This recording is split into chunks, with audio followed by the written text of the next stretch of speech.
மல்லிப்பூ வச்ச ஒரு டிஷ் ஜென்மத்துல நான் சாப்பிட்டது இல்ல. இந்த மல்லிப்பூ ஐஸ்கிரீமை வீட்ல ட்ரை பண்ணோம். நிறைய பேர் டீடைல் ரெசிபி கேட்டிருந்தீங்க, அவங்களுக்காக தான். ஃபர்ஸ்ட் ஐஸ்கிரீம் பண்றதுக்கு 1/2 cup whipping cream, 1/4 cup condensed milk சேர்த்து சாஃப்ட் பீக் வர வரைக்கும் பீட் பண்ணிக்கோங்க. மல்லிப்பூ நிறைய சேர்த்துட்டா லைட்டா கசப்பு இருக்க மாதிரி இருக்கும். ஸோ டேஸ்ட் பண்ணிடுங்க. மறக்காம வாஷ் பண்ணிட்டு கீழே இருக்க தண்டை எடுத்துடலாம். அரைச்சிட்டு 1 டேபிள் ஸ்பூன் சேர்த்திருக்கேன். ஒரு பூக்கும் டேஸ்ட் மாறும். ஸோ நீங்க டேஸ்ட் பண்ணிட்டு இதோட சேர்த்து மிக்ஸ் பண்ணிடுங்க.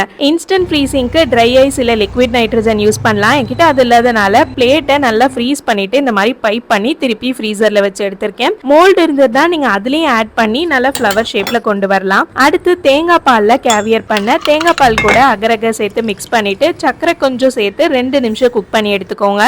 ஃப்ரீசரில் 3 மணி நேரம் சன்ஃப்ளவர் ரிஃபைண்ட் ஆயிலை வச்சு எடுத்துட்டேன். அதில் இந்த மாதிரி ட்ராப் பை ட்ராப்பாக ஆட் பண்ணிங்கன்னா கேவியர் நல்ல சின்ன பாலாக அழகாக கிடைக்கும். இதை நீங்கள் மறக்காமல் கோல்ட் வாட்டரில் வாஷ் பண்ணிவிடுங்க.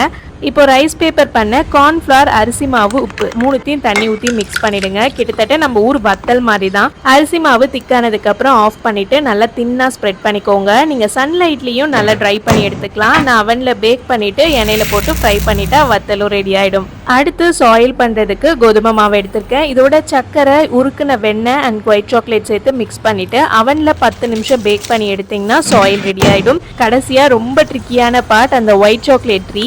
ஒயிட் சாக்லேட்டை நல்லா மெல்ட் பண்ணிக்கோங்க. ஒரு பவுல் ஃபுல்லாக இந்த மாதிரி ஐஸ் கியூப்ஸ் கொட்டிட்டு இப்போ ஒயிட் சாக்லேட்டை வச்சு நல்லா திக்காக அந்த ட்ரீ டிசைன் பண்ணிக்கலாம். நீங்கள் நார்மலாக பேப்பரில் பண்ணிட்டு ஃப்ரீஸ் பண்ணாலே இந்த மாதிரி ட்ரீ வந்துருமேன்னு கேட்கலாம். பட் அந்த 3D எஃபெக்டோ அந்த வளைவான ஷேப்புமே இந்த மாதிரி ஐஸ் கியூப்ல பண்ணும்போது தான் உங்களுக்கு கிடைக்கும். பிளேட் பண்ணுற வரைக்குமே நீங்கள் ஐஸ் கியூப்ல வச்சிருங்க. எடுத்தீங்கன்னா டக்குன்னு உடஞ்சிரும். அண்ட் அந்த பிளேட்ல நிறைய ஒயிட் சாக்லேட் ஆட் பண்ணிட்டு அதுக்கு மேலே இந்த ட்ரீயை வச்சு ஒரு 2 மினிட்ஸ் அப்படியே விட்டிங்கன்னா நல்லா ஹோல்ட் ஆகிடும்.